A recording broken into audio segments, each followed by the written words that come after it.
नमस्कार, मी पोलीस निरीक्षक नागनाथ आयलाने, पोलीस ठाणे लोहा।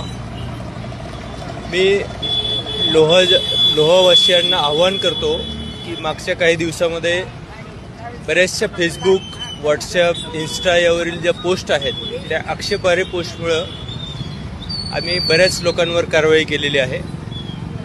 त्यामुळं यापुढे सर्वांना आवाहन करतो की आपण कुठल्याही आक्षेपार्ह किंवा वैयक्तिक टीका करणाऱ्या ज्या पोस्ट आहेत त्या कोणीही टाकू नये।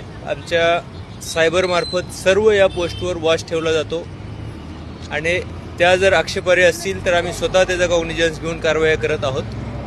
आत्तापर्यंत आम्ही 7 लोकांवर अशा आक्षेपार्ह पोस्टमुळे कारवाई केलेली आहे आणि यापुढे सुद्धा आमचा सतत त्यावर वॉच राहील। त्यामुळे अशा आक्षेपार्ह पोस्ट कोणीही टाकू नयेत आणि त्यामुळे लॉ अँड ऑर्डरचा इश्यू निर्माण होतो किंवा आपसात वाद घातला जातो।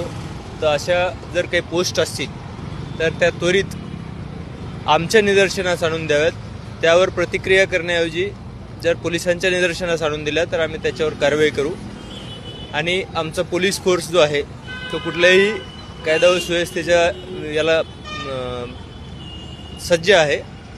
कुठलीही परिस्थिती निर्माण झाली तर आम्ही त्याला सज्ज आहोत, परंतु विनाकारण गुन्हे दाखल होतील या दृष्टीने आम्ही सर्व जनतेला आवाहन करतो की कुठल्याही आक्षेपार्ह पोस्ट आपण टाकू नयेत, फॉरवर्ड करू नयेत किंवा त्याला प्रतिक्रिया देऊ नये। मोर्चा झाल्यानंतर सायंकाळी दुपारच्या वेळी 2 गटात राडा झाल्याचं पाहायला मिळालं, तर त्यांना काय आवाहन करणार? तेच आवाहन करतोय की ते सुद्धा वाद जो झाला तो या आक्षेपार्ह पोस्टमुळेच झालेला आहे।